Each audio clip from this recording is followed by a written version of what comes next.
오늘 말씀의 제목이 나를 죽이는 생각과 나를 살리는 생각입니다. 우리가 생각하며 살고 있죠. 그런데 생각을 우리가 하는 것 같은데 제가 어떤 책을 보니까 생각하며 사는 사람은 10%밖에 안 된다. 그런 식으로 얘기를 써놨어요. 그러니까 우리가 생각하며 사는 것 같지만 그냥 생각 없이 산다는 거죠. 근데 생각하고 산다고 착각하고 사는 거예요. 그래서 부자들은 상위 1% 내지는 상위 10%에 해당되는 부자들은 생각을 굉장히 많이 합니다. 생각하고 또 생각하고 또 생각해요. 근데 하위로 내려갈수록 어떨 것 같아요? 생각 없이 삽니다. 그러니까 내가 앞으로 어떻게 살 것인지에 대한 생각 자체를 전혀 생각하지 않는 거죠. 오늘 산 대로 그냥 내일 또 사는 거예요. 그러니까 반복되는 패턴, 전혀 변화가 없는 반복되는 패턴의 삶을 그냥 삽니다. 왜 그럴까요? 생각 없이 살아서 그런 거죠. 자, 우리가 하나님 앞에 예배드리면서 말씀을 들을 때 그냥 듣고 끝나는 것이 아니라 하나님의 말씀 속에 생명이 들어있거든요.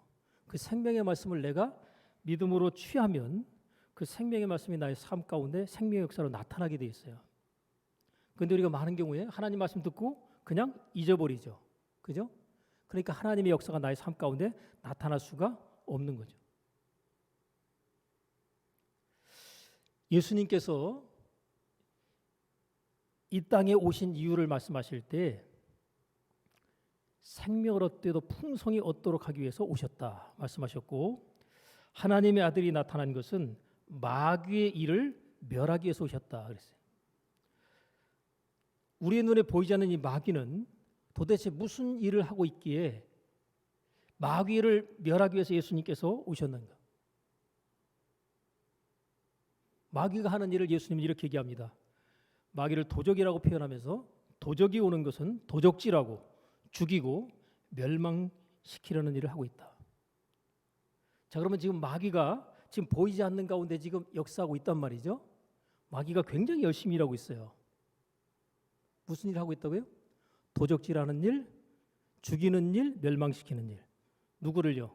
사람들을. 사람들의 인생을 도적질하고 죽이고 멸망시키는 그 일을 위해서 지금 굉장히 열심히 일하고 있습니다. 물론 하나님께서도 하나님의 일과 뜻을 큰 섭리와 경륜 가운데 진행하고 계시는데 하나님의 뜻과 하나님의 일을 어찌하든지 회방해 보겠다고 원수마귀는 나름으로 굉장히 열심히 일하고 있습니다.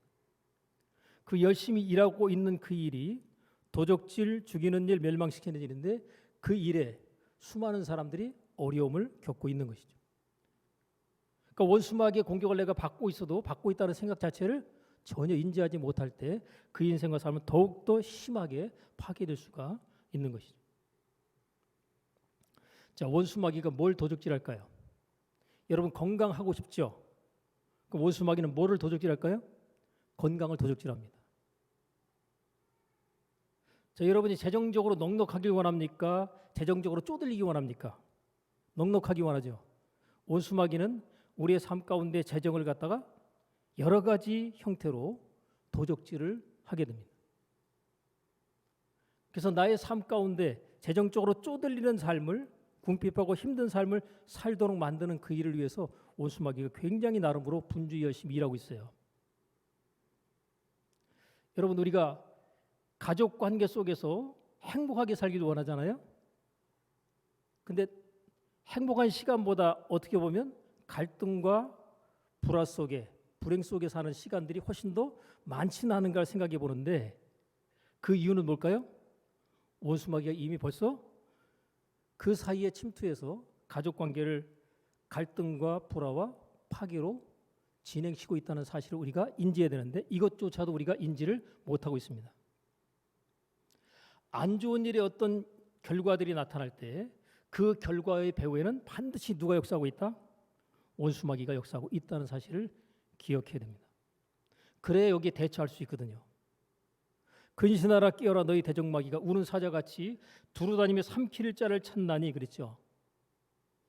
굉장히 지금 삼킬 자를 찾기 위해서 분주히 살피고 있다는 거죠. 그래서 원수마귀의 파송과 명령을 받은 악한 영들, 이 귀신들이 사람들에게 붙거나 사람들에게 들어가서 그 인생과 삶들을 전부 파괴하고 도적질하는 거죠.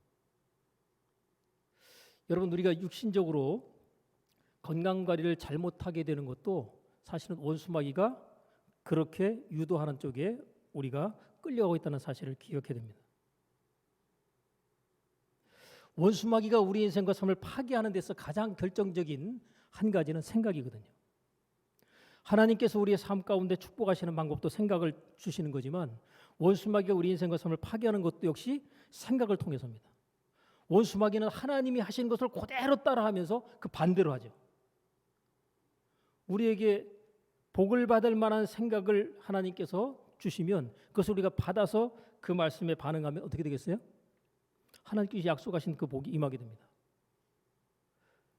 근데 원수마귀는 하나님께서 주신 약속의 복을 받지 못하도록 하기 위해서 하나님의 뜻에 반대되는 생각을 던져주고 그것을 우리로 취하도록 해서 우리 인생과 삶을 파괴시키는 거죠.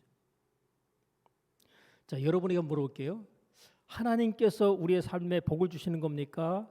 내가 하나님께서 약속하신 복을 취하는 겁니까?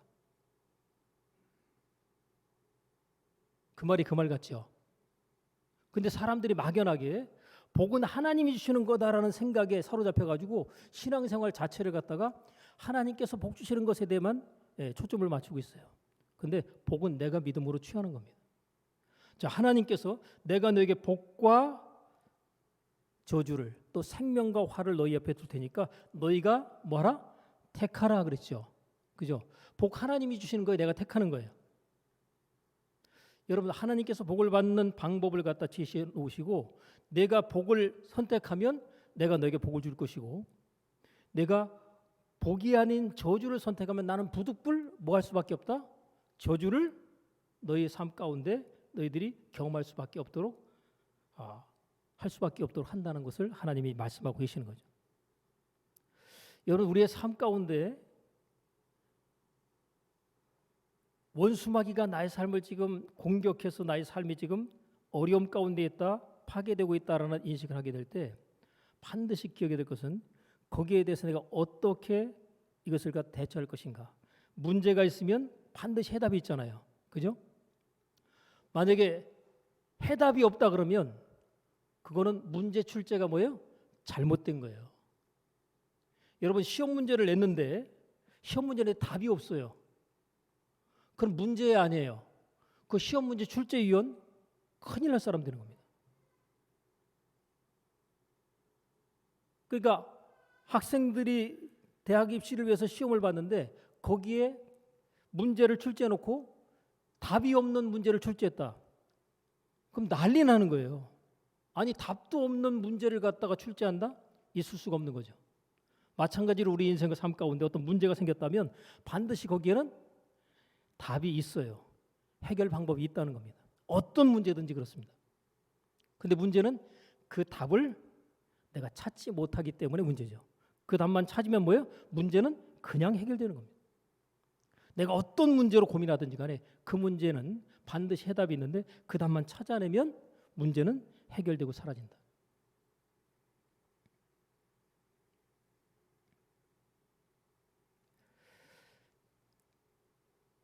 자, 오늘 나를 죽이는 생각과 살리는 생각에 대한 것을 우리가 말씀을 드리면서 왜 생각이 중요한가? 자, 예레미야 6장 19절에 보면 하나님께서 이렇게 말씀하셨어요. 내가 이 백성에게 재앙을 내리는데 원래 하나님은 재앙 내리시는 분이 아닙니다. 근데 재앙을 내리는데 그 재앙을 내리게 되는 이유를 이렇게 합니다. 이것이 그들의 생각의 결과라. 자, 하나님이 우리에게 재앙 내리는 거예요. 내가 재앙을 선택한 거예요.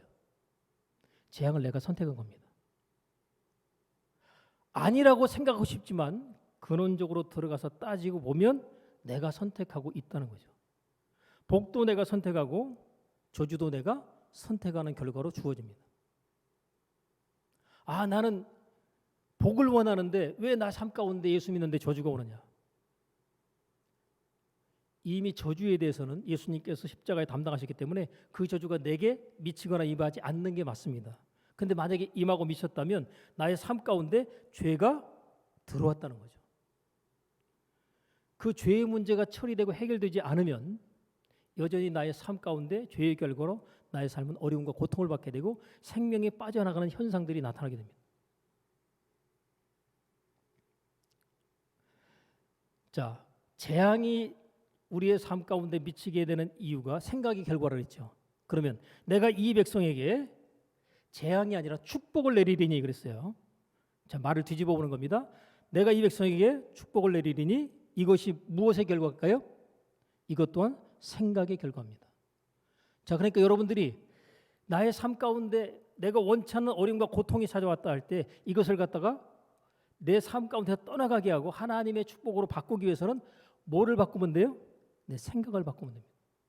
내가 지금 잘못된 생각을 하고 있기 때문에 그 잘못된 생각이 나의 삶을 지금 어렵게 만들고 있다는 거예요. 자, 요한복음 13장 2절에 마귀가 벌써 가룟 유다의 마음에 예수를 팔려는 생각을 넣었더니, 자, 마귀가 뭐 하고 있어요? 생각 던져놓고 그리고 그것을 갖다가 마음 가운데 우리로 하여금 집어넣도록 하는 그 일을 원수 마귀가 하는 겁니다. 그러니까 미끼를 던져놓고 생각이라는 미끼, 그럴듯한 미끼를 던져놓고 그것을 갖다가 물면, 그것을 갖다 먹으면 그러면 그 인생과 삶은 그때부터 무너지고 파괴되기 시작하는 겁니다.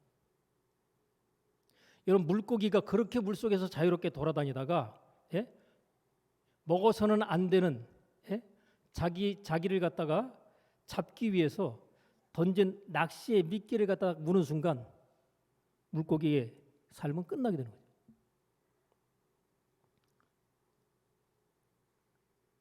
우리도 마찬가지로 원수마귀가 던져준 생각을 받아들이고 마음 가운데 집어넣는 순간 그 인생과 삶은 파괴되고 원수마귀가 도적질하고 멸망으로 끌고 가게 된다라고 하는 것입니다. 그렇다면 하나님께서 던져주시는 생각을 우리가 받았다. 어떻게 되겠어요? 그 사람의 삶 가운데 하나님이 주시는 축복이 그 마음 가운데 나타날 수밖에 없도록 상황이 진행이 되겠죠. 때문에 우리가 하나님 앞에 나와서 말씀을 듣는 것은 하나님의 말씀을 듣고 그 들은 바의 말씀의 생각을 우리가 마음 가운데로 내려보내는 그 일을 해야 된다는 거죠. 근데 우리가 듣고 어떻게 해요? 잊어버리면, 마음으로 내려오지 않으면 원하는 바의 결과가 나올 수가 없는 거죠. 자, 예수님께서 씨 뿌리는 비유를 통해서 말씀하실 때 말씀의 씨가 떨어지는데 어디에 떨어집니까? 땅에 떨어집니다. 씨는 땅에 떨어져요. 공중에 있지 않습니다. 땅에 떨어집니다. 근데 떨어지는 그 땅을 사람의 마음으로 비유해서 말씀하고 계시는 거죠. 그러니까 네 가지 종류의 마음 상태가 있다는 거예요. 자, 유일하게 결실을 맺을 수 있는 그 마음밭의 상태를 옥토라고 얘기했습니다. 자, 여러분이 오늘 이 시간 예배드리면서 말씀을 들을 때 옥토의 마음으로 마음이 준비돼 가지고 오신 분들은 하나님 말씀을 듣는 중에 말씀을 듣는 가운데 깨달음이 오고 그 깨달음을 마음 가운데 심게 되겠죠. 그리고 심겨진 그 말씀은 반드시 어떻게 해요? 삶 가운데 열매와 결실로 나타나게 됩니다. 근데 여러분, 옥토가 아닌 마음에 씨가 떨어지면 결실이 있을까 없을까요? 없습니다. 자라는 그 자체가 목적이 아니라 열매와 결실 자체가 목적이거든요. 열매와 결실이 없다면 심는 자체의 의미가 없는 거죠. 하나님께서 원하시는 열매, 그것을 하나님께서 우리의 삶 가운데 찾으실 때 하나님 제가 이렇게 열매를 맺었습니다 하고 주님 앞에 드리게 되면 주님께서 그 열매를 보시고 기뻐하죠. 근데 열매는 없는 가운데 입만 무성하다면 그것은 하나님께서 전혀 기뻐하실 일이 아닌 것이죠. 우리가 입만 무성하면 사람들이 볼 때 야, 저기 안에 뭐가 있나 보다 생각할지 모르지만 실제로 안을 들여다보면 열매가 없어 실망을 하게 되죠. 자, 여러분, 말씀을 씨라고 표현했고 마음을 밭이라고 표현했는데 제가 이것을 좀 바꿔서 말씀을 드려볼게요. 자, 생각, 우리가 생각이라고 하는 의식, 이것을 갖다 C로 말씀을 드린다면, 자, 마음은 뭐에 해당이 될까요? 의식의 수면 아래 있는 잠재 의식이 바로 마음에 해당이 되죠. 그죠? 우리가 생각하는 이 생각이 어디로 내려갑니까? 마음으로 내려가죠. 그냥 마음에 심기는 겁니다. 그러니까 우리가 잠재 의식이라고 하는 이 형태로서 이 마음 가운데 생각의 씨가 계속해서 들어오는 거죠. 그것을 우리가 받아들일 거냐 거부할 거냐는 우리가 스스로 결정합니다. 자, 그래서 어떤 생각이 딱 났어요. 그럼 이 생각을 갖다 행동으로 옮기는 사람 있죠. 마음에다 심었기 때문에 행동이 나오는 거예요. 근데 마음에 심지 않고 생각 단계에서 그냥 뭐예요? 아, 나는 이 생각을 갖다가 내가 받아들이지 않겠다라고 거부해버리면 나에게 영향을 주지 않습니다. 근데 이 생각을 갖다가 좋은 생각과 안 좋은 생각이 있잖아요. 나를 살리는 생각과 죽이는 생각이 있는데 우리의 삶 가운데 우리가 어려움과 고통을 겪게 되는 많은 이유가 무슨 생각을 받아들이기 때문에요? 내 인생과 삶을 파괴하고 죽이는 생각을 나도 모르게 그냥 받아들이고 있다는 거죠. 그 삶의 결과 가운데서 어려움과 고통이 찾아오게 되면 그때 내가 왜 이런 어려움과 고통을 겪어야 되나라고 생각할지 모르겠지만 내가 어떤 생각을 계속 받아들였다? 내 인생과 삶을 파괴하는 생각들을 받아들였어요. 안 그런 것 같죠? 받아들였다니까요. 여러분, 우리의 삶 가운데 나타난 바의 모든 것의 결과는 우리가 부인하고 싶지만 내가 선택한 결과가 나의 삶 가운데 그대로 반영이 된 거라고 인정을 해야 됩니다. 이 인정을 해야 내 삶 가운데 새로운 삶을 바꿔낼 수 있어요. 이걸 인정 안 하면 전부 내 인생과 삶이 누구 탓이에요? 돌아가신 조상 탓, 부모 탓, 그리고 뭐예요? 남편 탓, 아내 탓. 전부 나의 주변에 내 인생과 삶이 힘들고 어렵고 고통스러운 것이 내가 해결하지 못한 문제 때문에 내가 잘못 선택한 어떤 결정 때문에 그랬다는 사실을 인정하지 않게 되면 탓으로 돌리면 그 인생과 삶은 철저하게 더 파괴되고 무너집니다. 그래서 원수마귀는 항상 자기 자신을 돌아보지 않게 하고 누구를요? 다른 사람에게 탓으로 돌리면서 자기를 스스로 위안하게 만드는데 그게 굉장히 좀 좋아 보이지 않아요? 그죠? 어떤 일이 터지고 문제가 생겼어요. 그러면 내가 잘못한 것이 아니라 남이 잘못했다라고 하게 되면 내가 조금 빠져나가잖아요. 그죠? 원수막 이렇게 빠져나가는 생각을 던져줘서 그것을 취하도록 합니다. 그러니까 내 삶이 힘들고 괴롭고 답답하고 불행한 것은 내가 잘못된 생각과 선택을 했기 때문이다. 아니면 남 때문이다. 남 때문이다라는 생각이 그럴듯하거든요. 그래서 원수마귀는 그 생각을 던져줍니다. 그래서 내 인생과 삶이 이렇게 힘들고 괴로운 것은 내가 태어날 때 안 좋은 배경의 부모 밑에 태어났기 때문이다. 그러면서 부모 탓, 환경 탓을 하는 거죠. 또 결혼해서 행복한 결혼 생활을 이루지 못할 때 그게 누구 탓으로 빨리 돌려야 되겠어요? 아내 탓, 남편 탓으로 돌려야 내가 그나마 가해자가 아니라 피해자라는 입장으로 해서 스스로 위안을 받게 만드는데 이게 원수마귀에 전부 속는 것이고 당하는 것입니다. 자, 여러분, 이 생각은 씨잖아요. 씨는 마음 가운데 씨를 뿌려서 심습니다.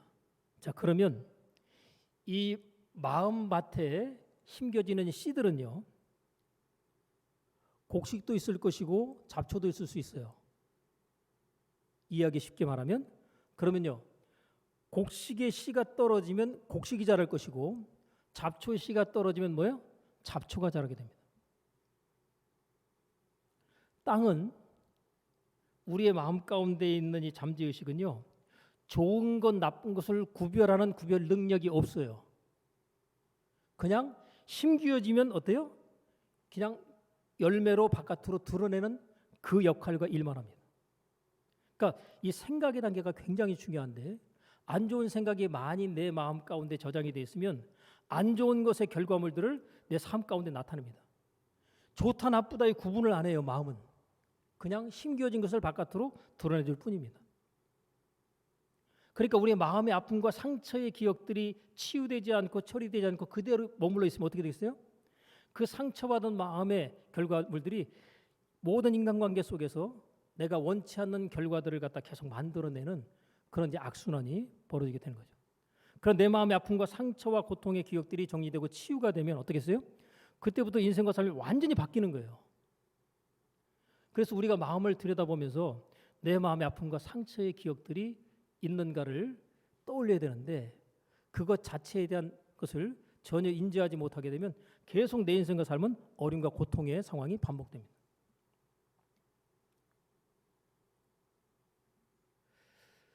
특별히 나를 힘들게 했던, 나를 소외되게 했던, 나를 또한 무시했던, 또 나에게 아픔과 상처를 주었던 대상을 떠올려 보면 그게 부모일 가능성이 제일 높아요.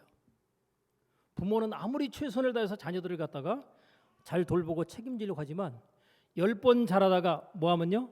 한 번 잘못하면 그러면 10번 잘한 걸 기억을 안 합니다. 그리고 뭘 기억해요?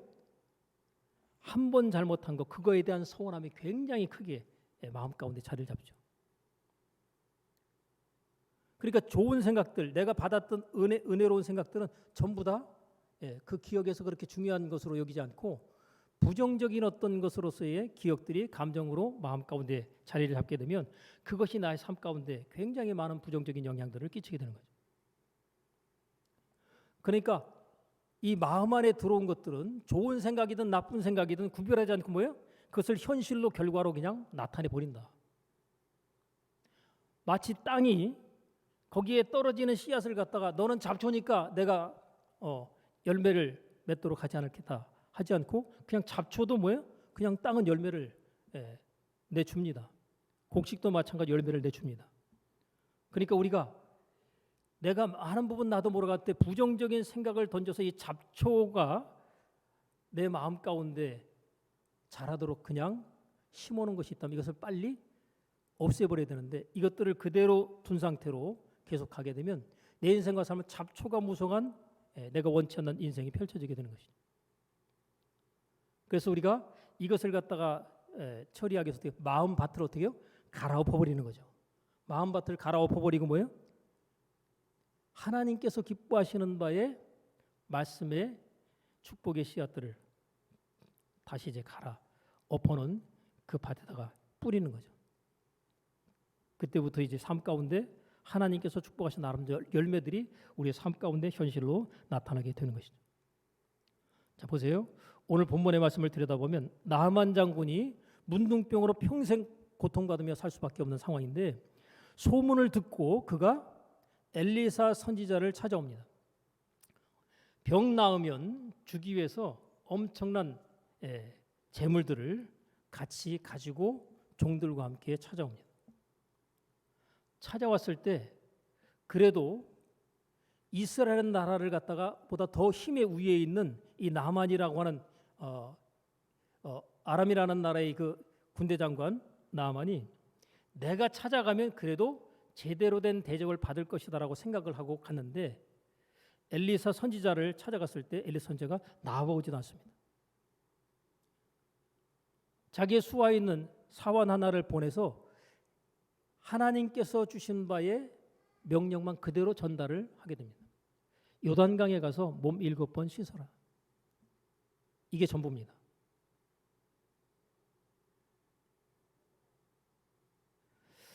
자, 이때 나만 장군의 반응이 어때요? 노하여 물러가며 이렇게 됩니다. 화가 났다는 거죠. 지금 자기가 생각한 것하고 지금 맞아 떨어지지 않는 거예요. 나만 장군이 찾아왔습니다라고 얘기할 때 엘리 선자가 아유 오셨습니까 하고 그냥 나와서 환대를 하고 그리고 자기의 어떤 병명에 대해서 묻고 그리고 뭔가 자기 나름으로 생각한 바에 어떤 행동을 해줄 줄 기대했는데 나와보지도 않고 사환을 통해서 그냥 말만 전달받았을 때 그때 기분이 굉장히 상한 거죠. 여러분 우리 인생과 삶 가운데서 원수마귀가 우리를 무너뜨리고 생명을 얻지 못하게 하고 파괴하는 데서 가장 결정이 뭐냐면 서운함입니다.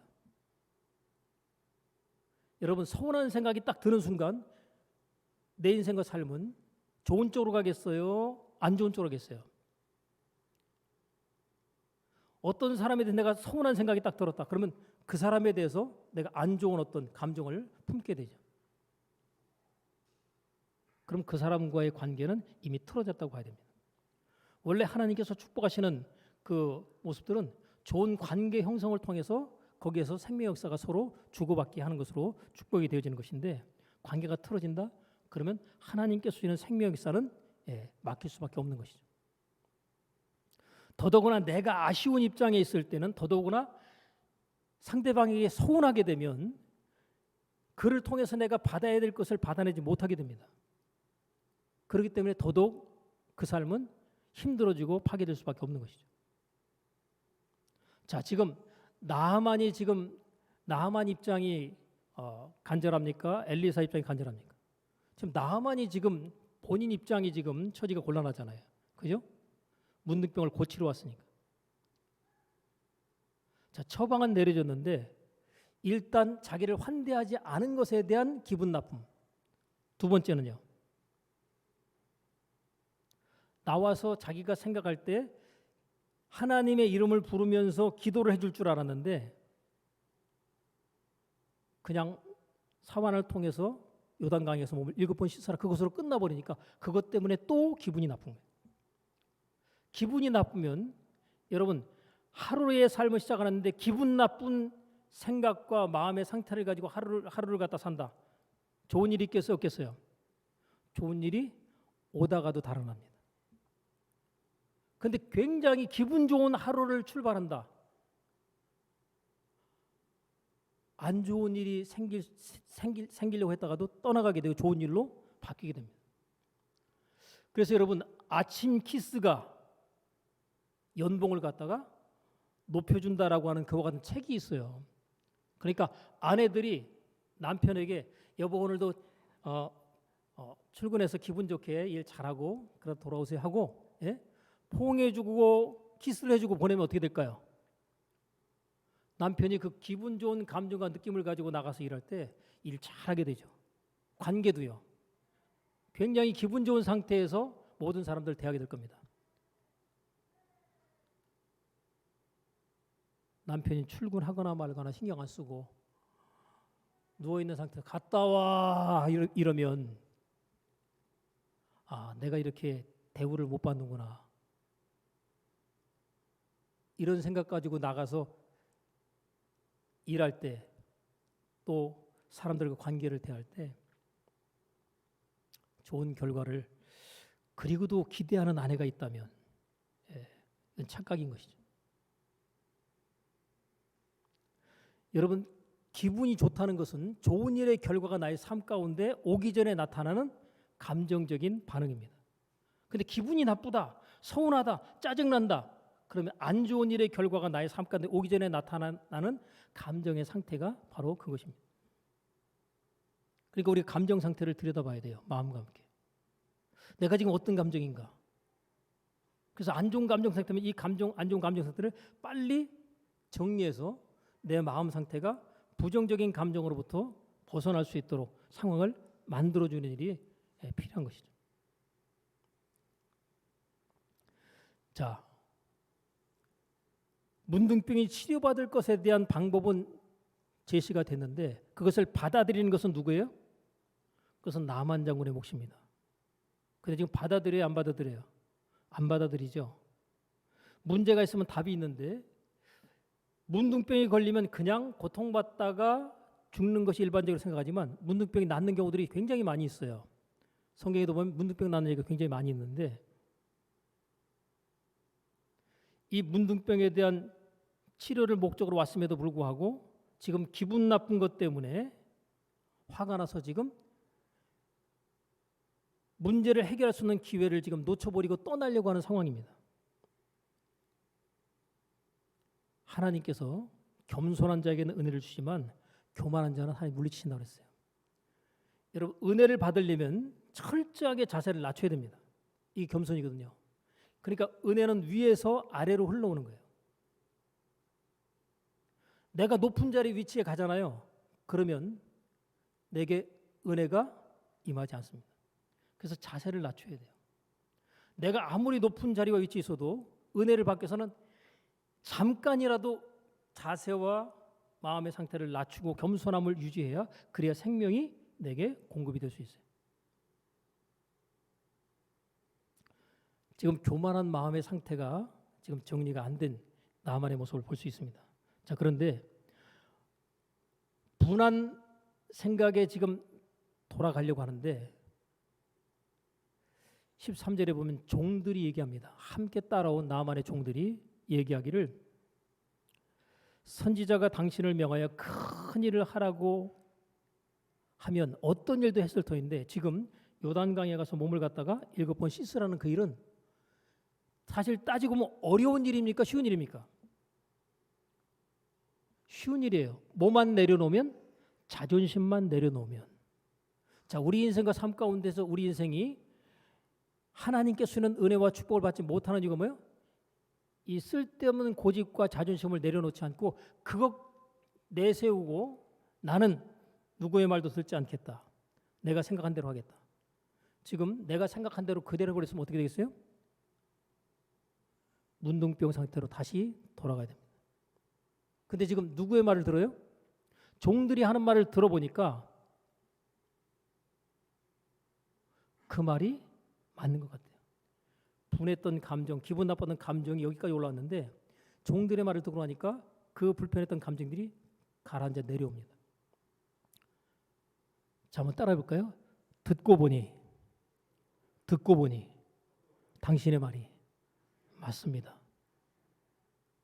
여러분, 내 생각이 옳다라고 생각하면서 우리가 보통 생각하면서 살잖아요. 근데 다른 사람이 하는 말이 훨씬 더 이치에 합당하게 맞을 수 있다는 사실을 꼭 기억할 필요가 있습니다. 이걸 열어놓지 않으면 그 사람의 인생과 삶은 철저하게 하나님께 축복할 수 없는 인생이 되어버리고 맙니다.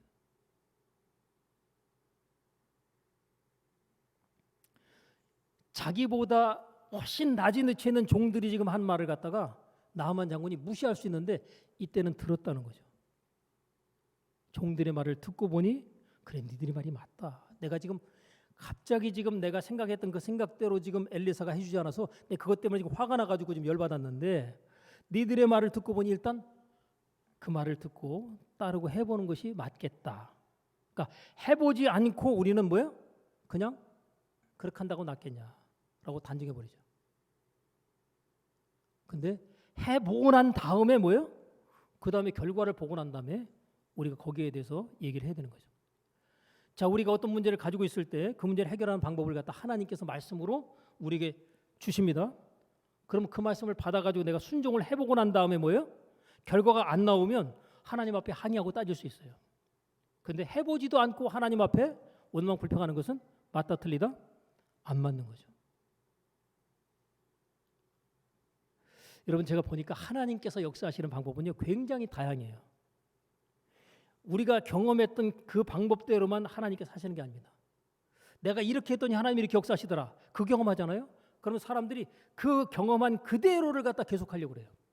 근데 하나님께서 그 방법으로 내가 역사하지만 내가 다른 방법으로도 역사하고 내가 문제를 해결하는 대안을 또 다른 형태로 제시한다. 그 여러분, 희한한 것이 병든 사람이 치유받을 때 여러 가지 형태가 있어요. 안수에서 기도를 통해서 치유받는 경우가 있는가 하면 신기하게도 꿈을 꿨는데 꿈속에서 그 누군가가 찾아와서 그래서 그 만남 자체, 뭐 예수님을 만나든 천사를 만나든지 꿈을 꾸고 난 다음에 깨고 난 다음에 그냥 치유가 그냥 일어나는 경우도 있어요. 또 악한 영에게 영적인 공격을 받고 있는 사람, 그가 질병을 갖고 있을 때 축사를 통해서 악한 영이 빠져나가고 떠나게 되면 어떻게 돼요? 그냥 병이 순식간에 나는 경우가 있어요. 그 여러분, 병이 나을 때 보면 하나님께서 지식의 말씀의 은사라는 성령의 은사를 갖다가 우리에게 이제 풀어서 역사하시게 되면 오늘 이 시간에 병 나을 사람을 하나님이 알게 해주셔요. 그럼 오늘 이 시간 이 자리에 어떤 질병으로 어떤 문제로 고통받고 있는 분이 있습니다. 오늘 하나님께서 그분의 문제를, 그분의 질병을 치료하셨습니다 라고 선포해 주잖아요. 그러면 그 시로 문제가 해결되고 그 시로 그 사람의 질병이 낫습니다. 손 안 대도. 하나님이 역사하시는 방법은 굉장히 다양해요. 오늘 여기 말씀해 보면 하나님께서 주신 감동을 따라서 엘리 선지자가 문둥병이 나는 방법을 갖다가 위에서 기도하는 방법을 사용하지 않고 그에게 그냥 어떻게 하라? 방법만 전달하고 그가 알아서 하도록 선택하도록 했습니다. 결국 14절에 보면 나하만이 내려가서 하나님의 사람의 말씀대로 요단강에 7번 몸을 잠궜다. 그랬더니 그 살이 여전히 어린아이의 살 같아서 깨끗하게 되었다. 문둥병이 치유가 됐어요. 여러분, 하나님께서 역사하시는 방법에 대해서 우리가 기존에 하나님은 이렇게 역사하신다라고 틀을 갖다 딱 가둬놓고 그 방법 안에 가둬놓으면 하나님께서는 곧 하늘에서 역사하시지 그 더 많은 부분의 역사로 역사하지 않습니다. 여러분, 성경에 보면 베드로의 그림자만 내게 덮여도 뭐예요? 나을 줄로 믿는 믿음으로 다가오는 사람들이 있어요. 바울의 손수건을 갖다가 얹기만 해도 뭐예요? 질병이 낫는다는 거 아닙니까? 그럼 오늘날에 예를 들어서 그림자를 갖다가 덮이면 날 거라는 믿음 가지고 오게 되면 저 미신이다. 그런 얘기 하겠어요, 안 하겠어요? 손수건을 갖다가 얹고서 하나님께서 치료하실 것에 대한 믿음으로 그걸 한다면 그것도 뭐라 할 것 같아요? 또 미신이다 그러지 않겠어요? 성경에 써 있는데 미신이래요. 여러분, 성경은요, 하나님께서 바울의 손을 통해서 희한한 능력들을 행하게 하셨다 그러거든요. 희한하다는 얘기는 뭐예요? 이제까지 보지 못한 방법으로 하나님이 역사하시는 결과들을 사람들이 체험하고 봤다는 거죠. 때문에 우리가 생각할 때 이 생각 자체를 닫아두면 안 됩니다. 제가 그래서 저와 여러분의 삶 가운데 어떤 문제가 있든지 간에 그 문제에 대해서 기도 제목으로 올려야 돼요. 왜냐하면 내가 너희에게 무엇이든지 기도하고 구한 것은 받은 줄로 믿으라 그랬죠. 약속이죠. 무엇이든지. 그러면 우리의 삶 가운데 의사가 의학적으로 이 병은 죽을 때까지 못 고칩니다. 또 어떤 유전적인 질병이다 그러면 그 질병 고친다 그래, 못 고친다 그래요? 못 고친다 그러죠. 여러분, 왜 못 고쳐요? 내가 생각 자체를 갖다 못 고친다는 생각에 고정해 놓으면 못 고치죠. 근데 생각을 열어서 어떤 유전적인 질병도 하나님께서 역사하시면 그 하나님의 역사면 간단하더라고 보니까 그냥 하나님이 손대면 문제 있는 어떤 유전자가요 그냥 정상 유전자로 바뀌는 거예요. 그럼 뭐예요? 그냥 낫는 거예요. 하나님의 역사는 초자연적으로 역사하잖아요. 우린 자연적인 사고의 생각 범주 내에서 생각하기 때문에 하나님의 역사를 갖다 차단하고 가로막습니다. 근데 중요한 것은 하나님께 주시는 생각을 받아서 그것을 믿음으로 내가 취하고 그것을 믿음으로 바라보면서 하나님께서 행하실 그 일을 기대하는 이 믿음을 보여줘요. 그래서 너희 믿은 대로 될지어다. 근데 믿으려고 하게 될 때 하나님께 주신 생각을 받아들이는 이 믿음이 필요하다는 거죠. 될 때까지 하는 거예요. 근데 집중을 해서 하게 되면 더 빠른 시간 가운데 역사가 나타나죠. 근데 집중을 안 하면 믿음으로 집중하지 않으면 평생 가도 그 문제는 해결되지 않을 수도 있습니다. 그래서 여러분 집중할 때 사람들이 금식하며 하나님 앞에 기도하기도 하고 부르짖어 밤새 철야하며 기도하기도 하는 것들이 뭐예요? 집중하기 위해서 그런 거예요. 하나님 앞에 간절함과 함께 그 믿음을 보여 인정받으면서 하나님의 약속의 말씀을 취하면 무엇이든지 해서 해당되지 않는 게 어디 있습니까? 자, 예수님 당시에는 예수님께서 가서 병든 자들을 고치래요. 그리고 귀신들을 쫓아내고 심지어는 뭐예요? 죽은 자들 살리라는 거예요. 제자들을 통해서 순종하여 행했던 그것들에 하나님의 역사가 나타나는 거죠. 여러분 마가복음 맨 마지막 끝절에 보니까 제자들이 나가서 두루 전파할 때 주께서 함께 역사하사 그 따르는 표적으로 말씀을 확실히 증거하시니라. 여러분 우리가 예수님이 이런 분입니다 저런 분입니다 막 다 얘기하죠. 믿을까요 안 믿을까요? 당신이나 믿으라고 얘기합니다. 근데 병 들어서 고통받는 사람을 갖다 병 고쳐놓고 난 다음에 믿으라면 믿을까 안 믿을까요? 믿죠. 악한 영에게 고통받고 그것 때문에 몇 년씩 수십 년씩 괴로움과 고통 가운데 있던 사람이나 그 가족들 그들에게 그 문제를 해결해 주고 난 다음에 예수님 믿으라면 믿을까 안 믿을까요? 100% 믿죠. 그러니까 하나님의 말씀이 확실히 증거되려면 뭐예요? 표적이 거기에 뒷받침이 돼야 된다는 거죠. 근데 오늘날에 많은 경우 보면 그냥 말씀만 전하지 치유의 능력이나 축사의 능력이나 또 하나님의 역사하시는 기적이 따라 나타나는 그 현상들 자체를 우리 삶 가운데 우리가 스스로 닫아놓고 그것을 열어놓지 않기 때문에 하나님의 역사가 안 나타난다는 거예요. 그걸 열어놓으면 나타납니다.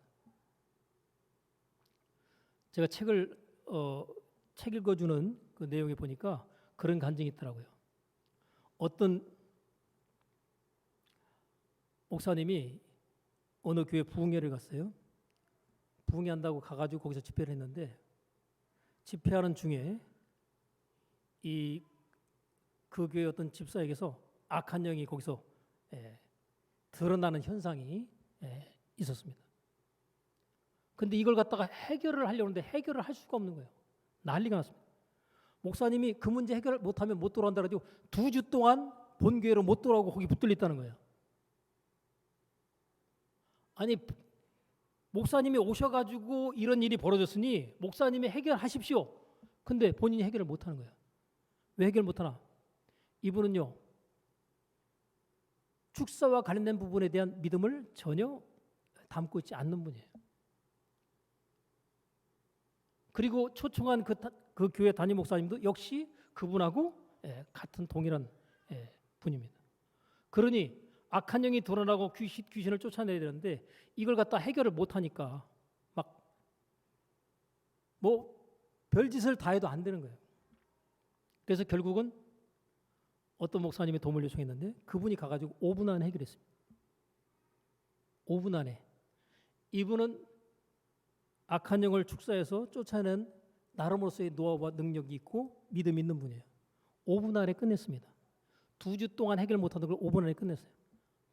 그랬더니 거기 함께했던 목사님들이 스스로 내가 이제까지 악한 영 귀신의 역사에 대해서 그걸 부정했는데 내가 이제 그것을 인정하고 믿겠다고. 여러분 목사라고 그래가지고 목사라고 해가지고 하나님 역사가 나타나는 게 아니에요. 하나님께서 말씀하신 내용을 그대로 받아들여 마음 가운데 품고 믿음으로 그것을 심어놨을 때 필요한 때에 그것들이 결과로 나타나게 되는 겁니다. 여러분 하나님의 생각과 우리의 생각은 다르잖아요. 우린 자연적인 생각의 범주, 경험되어진 것에만 초점을 맞추고 있어요. 내 생각인 그게 아닌 것 같다. 그런데 하나님은 반대로 말씀하시거든요. 내 생각과 너희 생각은 다르다. 내 길과 너희 길은 다르다. 하나님은 더 높은 차원에서 생각하시고 더 높은 차원에서 아시기 때문에 우리의 삶 가운데 더 나은 부분의 것을 우리에게 말씀하시고 알려주시기 원하시는데 우린 그것 자체를 갖다 이해하지 못하니까 그것을 못 받아들이는 거죠. 여러분 이해 안 돼도 믿으시고 받아들이십시오. 받아들이고 믿음으로 순종하고 가다 보면 뭐예요? 거기 하나님의 역사가 나타납니다. 예수님께서 10명의 문둥병자들이 찾아와서 자들의 병을 고쳐달라고 얘기할 때 너희들의 몸을 제사장에 가서 보이라 그러죠. 가다가 났잖아요. 그죠? 아 고쳐주셔야 가죠. 하고서 버텼으면 안 났습니다. 이게 이제 믿음으로 순종하는 여부를 확인하는 거예요. 우리가 그냥 기도할 때 하나님께서 그 기도의 결과로 응답하시는 것도 있지만 하나님 앞에 기도하는 중에 하나님께서 주시는 생각이나 깨달음이 오는 경우가 있어요. 그러면 그 깨달아진 생각과 주어진 바의 그 말씀을 내가 행동으로 옮기고 실행하면 거기에서 문제가 해결됩니다. 이게 하나님이 하시는 방법이에요. 그냥 기도함으로써 해결되기도 하지만 하나님께서는 더 단계를 갖다가 높이고 올리실 때는 어떤 행동을 요구하셔서 내가 이렇게 하라. 근데 그 생각 자체가 하나님이 주신 생각 자체가 그렇게 한다고 될까? 이런 생각이 있어요. 왜요? 내 생각은 한계를 정하고 있기 때문에. 경험적으로 내가 경험한 바로서는 그렇게 해서 된다고 생각이 안 드는데 그래서 사람들이 누구 말은 잘 들어요? 의사의 말은 굉장히 무게 있게 듣습니다. 근데 하나님의 말씀은요. 하도 들어가지고 가볍게 들어버리고 그냥 그런다고 되겠냐고 그냥 넘어가 버리죠. 여러분 하나님의 말씀에 순종하는 사람이 겸손한 사람이고, 하나님의 말씀을 내가 못 받아들인다라고 거부하게 되면 이것은 교만한 사람이에요. 하나님 말씀에 순종하지 않으면 그 사람은 절대 겸손한 사람을 인정할 수가 없는 거죠. 자, 하나님께서 내 말하는 것을 생각하라. 주께서 범사에 내게 총명을 주시리라. 자, 생각의 재료를 뭘로 삼아요? 하나님 말씀으로 삼는 거예요. 눈에 보이는 환경이나 나를 도와줄 수 있는 어떤 대상을 바라보는 게 아니라 우리가 예수님을 바라봐야 되고, 그리고 나의 문제를 이미 해결해 놓으신 하나님을 바라보면서 그 문제가 해결된 것을 미리 보는 거죠. 미리 보면 어때요?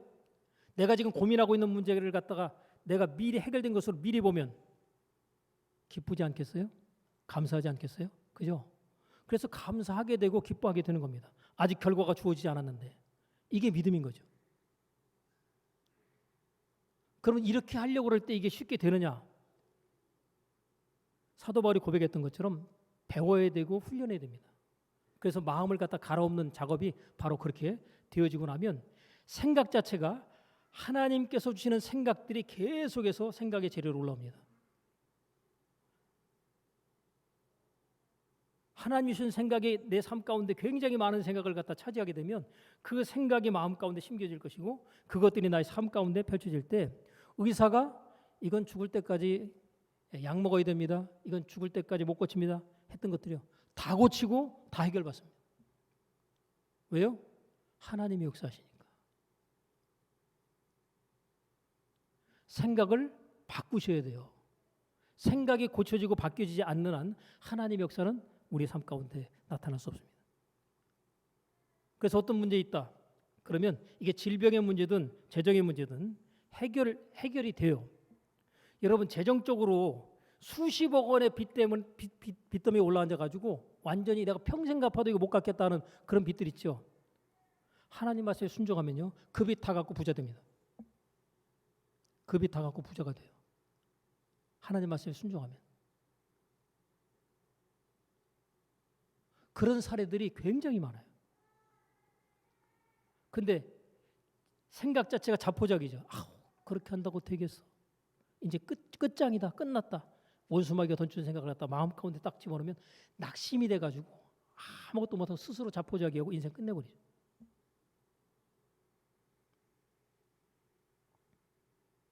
자, 생각은요, 지혜로운 생각이 있고 어리석은 생각이 있습니다. 자, 마땅히 생각할 그 이상의 생각을 품지 말고, 생각을 품지 말래요. 마음에다 집어넣지 말라는 얘기죠. 생각하지 말아야 될 생각, 그 생각은 누가 줄까요? 원수마귀가 던져줍니다. 원수마귀가 던져주는 생각 품지 말고 하나님께서 각 사람에게 허락하신 믿음의 분량대로 지혜롭게 생각하라.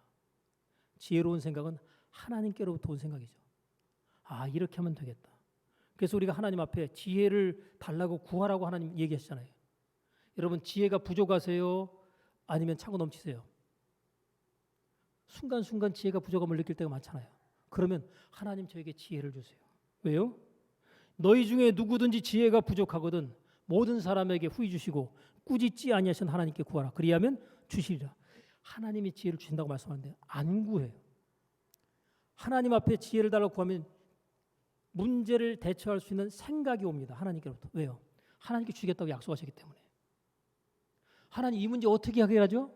그럼 하나님께서 성령으로 말미암아 생각나게 하시고, 심지어는 답답하시면요 그냥 말씀을 해버리셔요. 꿈에 나타나서 말씀하기도 하고, 내면으로 하나님께서 들려주신 음성을 통해서 말씀하기도 하고. 물론 말씀 자체가 길진 않습니다. 굉장히 단순하지만 그러나 그 말씀을 듣는 자체로 말미암아서 문제는 풀어지고 해결되기 시작합니다.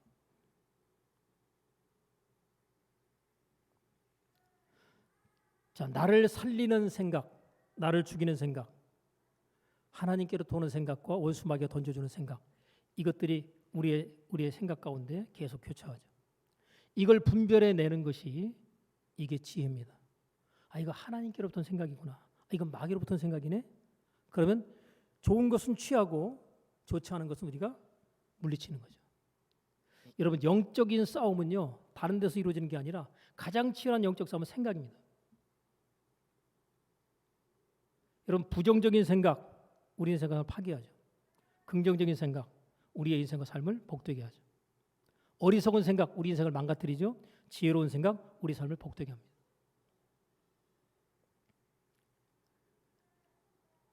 원수마귀의 영적인 싸움에서 내가 생각의 단계에서 하나님께로 본 생각은 마음 가운데 품고 담고 심고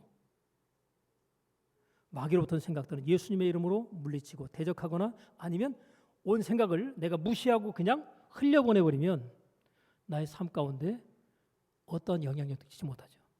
악한 영이 들어와서 그의 삶을 자리하고 있다. 원수마귀가 던진 생각 틀림없이 받아들였습니다.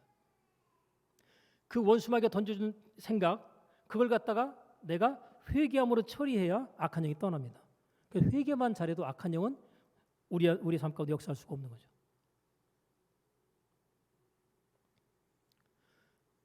그래서 내가 누군가를 미워하면서 마음 가운데 상처를 가지고 있다 그러면 악한 영이 그 삶을 계속 공격하게 될 것입니다. 하나님은 용서하라고 그러셨지 미워하며 살라고 얘기하지 않으셨어요. 미워하는 자는 살인하는 것 같다라고 얘기하셨는데 여러분 살인자의 마음을 가지고 어떻게 하나님의 축복을 기대하겠어요? 내가 살기 위해서 내가 복을 받기 위해서 미워하는 대상 마음 가운데서 품고 있던 서운함 이거 전부 다 나의 삶 가운데서 지우고 정리시켜야 합니다. 그리고 어찌하든지 나의 삶의 주변의 모든 사람들을 가까이 있는 사람들을 특별히 여러분들이 이름을 부르면서 축복하는 기도를 하십시오.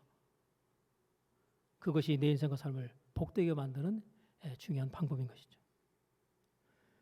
자, 오늘 하나님의 아들이 나타나신 것은 우리에게 생명을 얻게 되도 풍성히 얻게 하기 위해서 오셨어요. 자, 하나님의 아들로 오신 그분이 이제 우리로 하나님의 아들의 일을 우리로 대행하라고 하십니다. 때문에 우리가 그 일을 대행하면서 마귀의 일을 우리 삶 가운데서 멸하되 나의 삶뿐만 아니라 나의 삶의 주변에 있는 사람들이 마귀에게 공격받고 있는 어떤 상황들이 있을 때 그들이 마귀의 일로부터 공격받은 그것으로부터 벗어날 수 있도록 도움 주는 역할까지 우리가 책임지고 감당해야 될 줄로 믿습니다. 기도하겠습니다.